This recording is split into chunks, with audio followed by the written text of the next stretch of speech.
Drilling fluids touch just about everything in the drilling process. We're here to deconstruct the drilling process and drilling fluid concepts to provide a deeper understanding of our industry. In each episode, we'll share information, talk to interesting people, and maybe share a few stories along the way. Welcome to the Flowline, a production of AES Drilling Fluids, brought to you by Matt Offenbacher and Justin Gauthier. And we're back. Welcome to another episode of the Flowline. I'm here with my lovely co-host, Matt Offenbacher, with his beautiful, I don't know if it's a new shirt, but it's nice. I like it. We're on video. Yeah. This is new for us, but this is good. How are you doing today? Very self-conscious. I think I have like a face for radio, as they say, but I did try and wear a nicer shirt that hopefully makes me appear to have good bone structure and muscular features. Nah. I'll let the audience decide. Fortunately, there's editing for that, and with AI nowadays, you'll look like a rock star. It's totally fine. You actually did get a nice compliment the other day. We were educating at a client's office, and they said that you had an amazing radio voice. Did they not? Yeah, that was weird. I mean, because she listens to the podcast. So like she was getting to hear the edited, optimized version anyways, which is all we're sort of known for. And so I feel like there have been occasions where I've actually like talked to somebody and been like, oh yeah, we have a podcast. And they're like, that's you? And I'm like, yeah. Can't you recognize my silky smooth voice?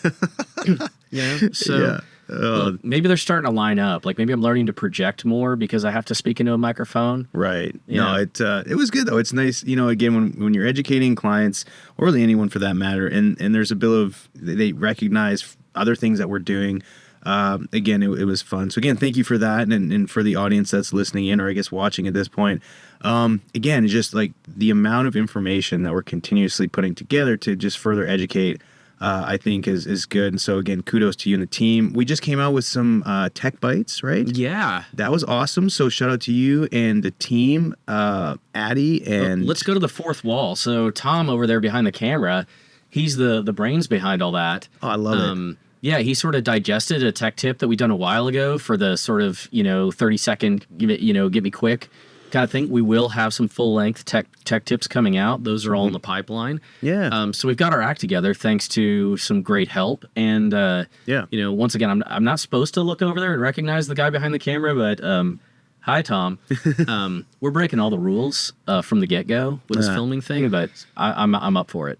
Aren't we known for disrupting things? Man, it's who we are, right? Yeah, no, it is. And speaking of which, again, controversial topic that always gets brought up is we've had some series in the past, the Why Matt Hates series. And so, moving on from all the things we're doing, there's things that we're doing that you don't necessarily like and you actually hate, which is a strong word, but I think it's justified. So for today, Matt, let's go ahead and dive into why you hate or dislike or really just don't appreciate the sag shoe. And for those listening who aren't familiar with the sag shoe, it has nothing to do with what's on your feet, but rather something else that may resemble the shoe. But anyway, let's hop into that. Matt, real quick, let's give a good overview and description. What is the sag shoe test?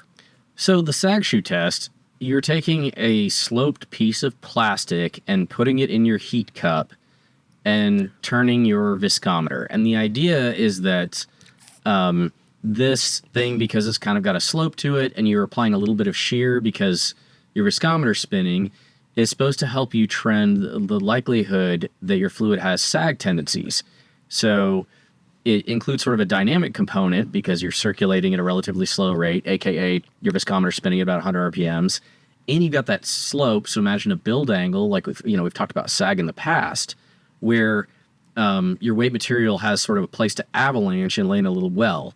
The idea is that you have your sort of mud weight before, and then you take a very long needle called a cannoli, which I always get mixed up. Cannoli, that's like, food. Could be potato for sure. One of those. Cannoli is this long needle, and so you'll take a syringe and extract the material that is sagged into sort of the bottom of that well, and weigh that and get an equivalent mud weight and a sag factor. And you say this is sort of the trend that we're on. Right. So the thing is, we're always trying to find a way to make sure we don't have sag. And so the least worst part of this is it's something that's fairly practical to adapt to existing equipment you have in the field and kind of trend things. That makes sense. Yeah. So, I mean, like high level looking at it, it's like, okay, you've described it. It seems to be something that we could use to hopefully help identify what's going on, whether you do or don't, or at least give an indicator what's, one way or another. So why is it something that you just, again, why do you not like it, and go into the details as to why? Because again, at a high level, it actually seems like something that can be quite valuable. I mean, the reason that I really hate it is just the way we tend to extrapolate something very basic into something and interpret it as something more complex than it is.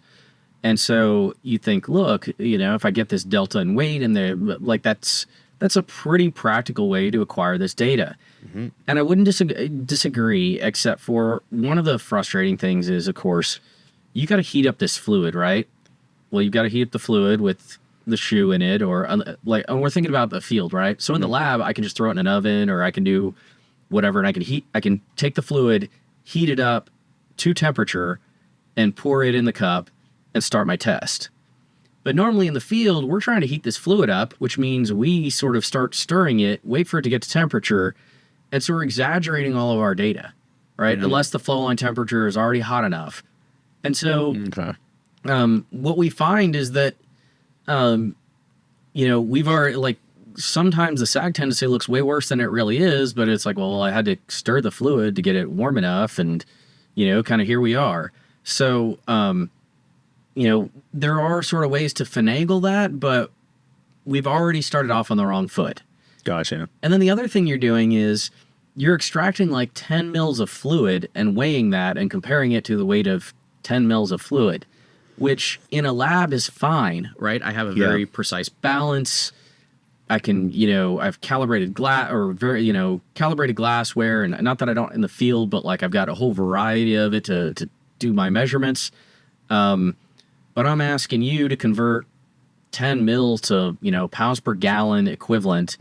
And with a scale, the precision of a balance you need on a rig that's vibrating constantly. Yeah. When was it calibrated last? There's all these sort of frustrating questions for something that's quite sensitive to interpret. And so that, that element just really, really frustrates me, where we have folks ask for it, and then it's like, okay, well, what's the follow-up with this data? Because we don't have a problem. Right. So you mentioned 10 mils of fluid as a sample.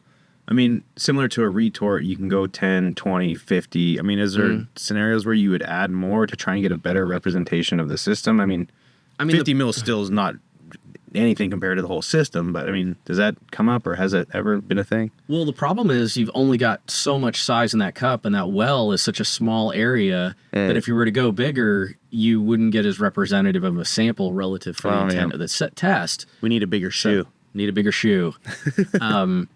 And so, in the lab, let's say we're static aging, we take a whole lab barrel and we extract from the very bottom of it to look at a sag factor, at least under static conditions. So for me, I just think there's too many ways to panic relative to what I get out of it. I'm not saying it can't be run properly in the field. I'm just saying it's very difficult. And if you don't recognize that, all of a sudden we have phone calls in the middle of the night about what are we going to do about this risk that may not actually be there. Got it. So let's talk a little bit about the data. What kind of data does it provide to you? So, I mean, it's going to give you an equivalent like delta mud weight, right? Okay. The heavier part you're converting to a mud weight, and you had your initial mud weight, which is fine. But once again, like a lot of things we talk about, it needs to be on a trend. It shouldn't be something where it's like, well, I went and ran it, and, this number's really bad, and we need to shut down and do all this stuff. Right.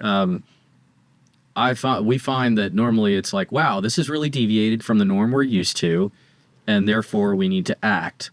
And so I think a lot of times someone will be like, what does 0.5 mean? And we're all, let's have a meeting and talk about it and all these kinds of things. And it's like, well, what was yesterday's? Did it get worse or better? Mm-hmm. What other factors associated with SAG, which, we've discussed in other episodes, are those even present? So, we've had a few situations where people have asked, and we've run them for a while, and you can tell nobody's looking at the data because the numbers, arguably in their absolutes, would be terrifying. Yeah. And I know it's artifacts of the test. So like, why are we doing it? Yeah. You know? No, that's a good point. So when it comes to the data piece, though, I mean, what kind of data do you think is missing from something like this? I mean, the biggest one in our line of work is, does the wellbore even have features for dynamic sag risk? And by that, I mean, you know, do we have a long step out where we have, you know, most of the time in unconventionals, what do? You go down and you make a hard turn, right? So you don't have a huge build section for barite to avalanche. That, you know, so like immediately a huge element of inducing sag isn't even there. You know, are we in that mud weight window where it's a high risk? You know, that 12 to 14-ish kind of pound per gallon.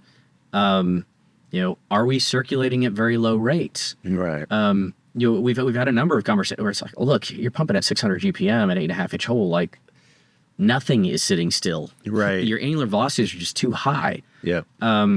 Now, that being said, I hope we remain trained in the notion that, look, if I have to circulate through a choke, if I have to do some of these other things, especially if I have to wait up at the same time, like, that might be where we need to be on alert. Yeah. I'm not saying we're immune to sag, but I am saying normally sag is one of those things that comes up as a suspected culprit without evidence and acts as a distraction from what's really going on.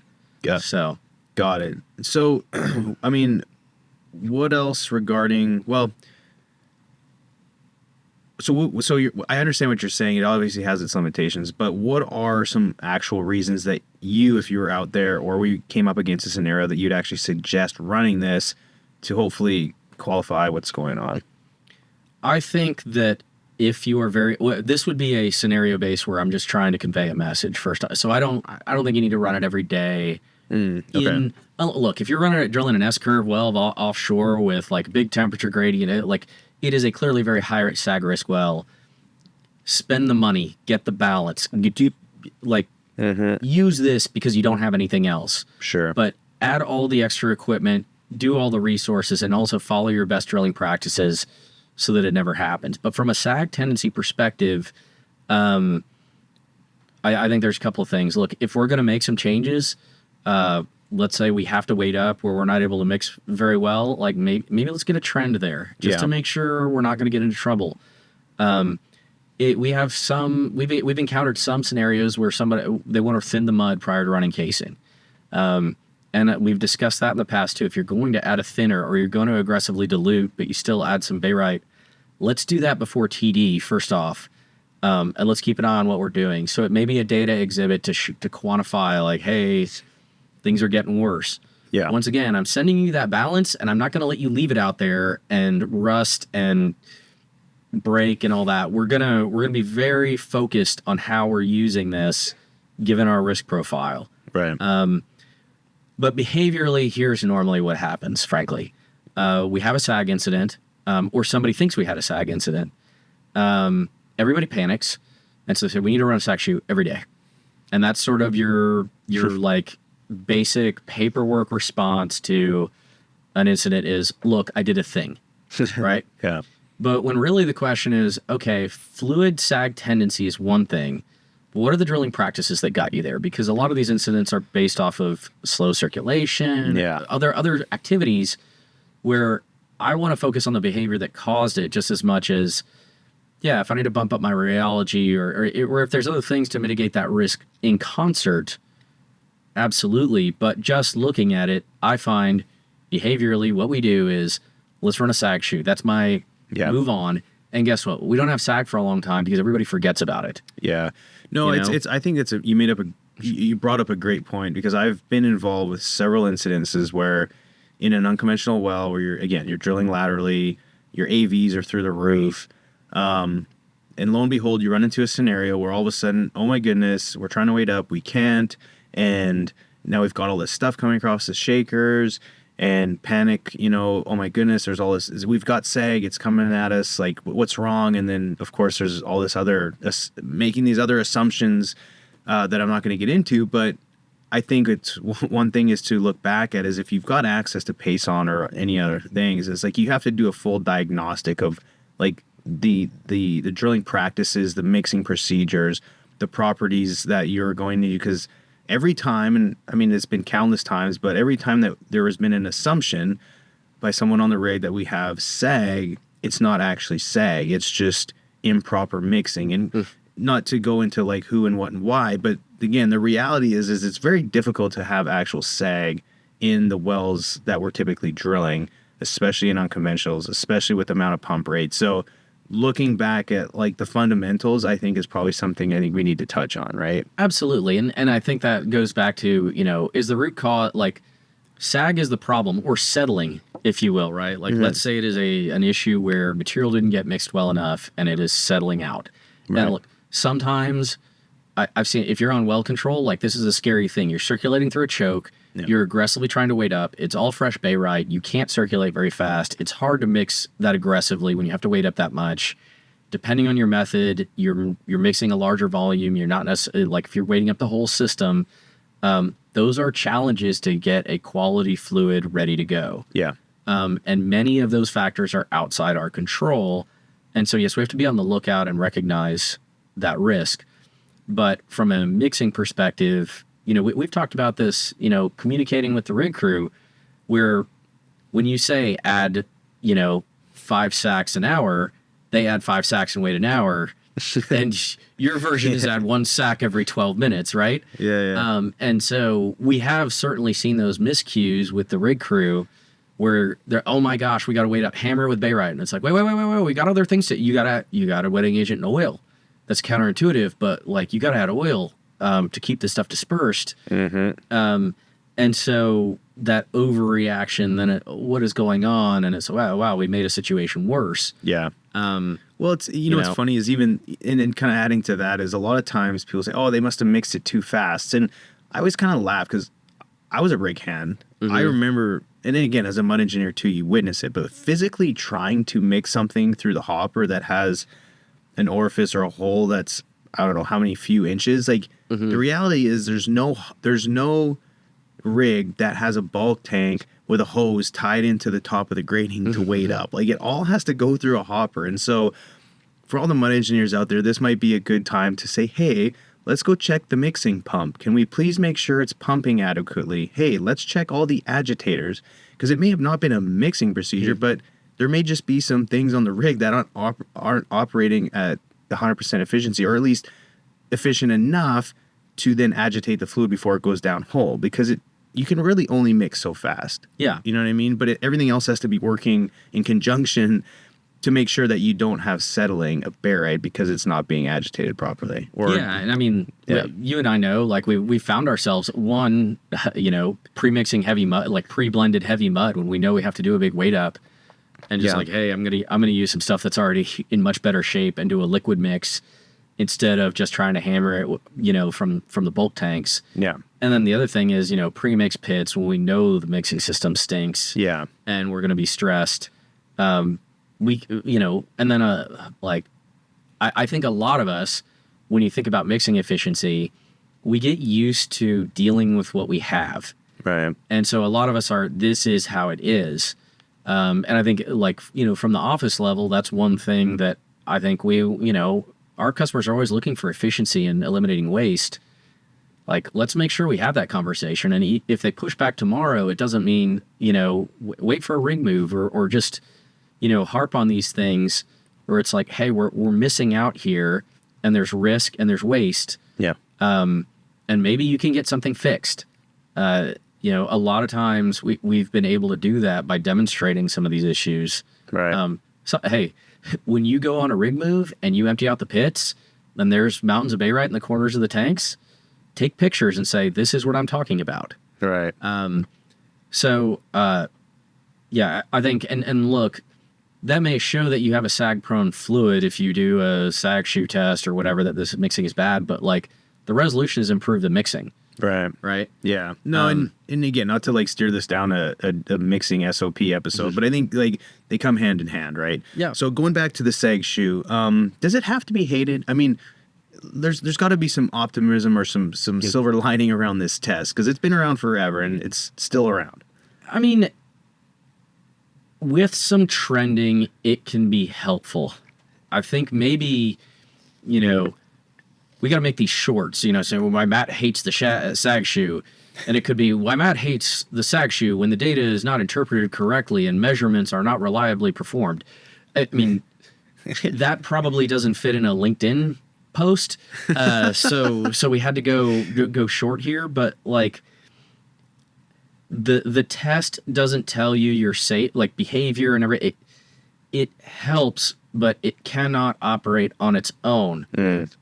It is one of the least worst options when you talk about like that. The API has a few different things like the sag window, but it's like I can't measure viscosity at that low shear rate with conventional equipment. So once again, I'm back to sending something out that's extra sensitive, an extra sensitive viscometer and like new equipment that people have to adjust to and everything, along with, a dedicated sort of like dynamic sag tester, which is once again another piece of equipment, blah, blah, blah. Like this is at least a plastic thing I just add to my kit. Yeah.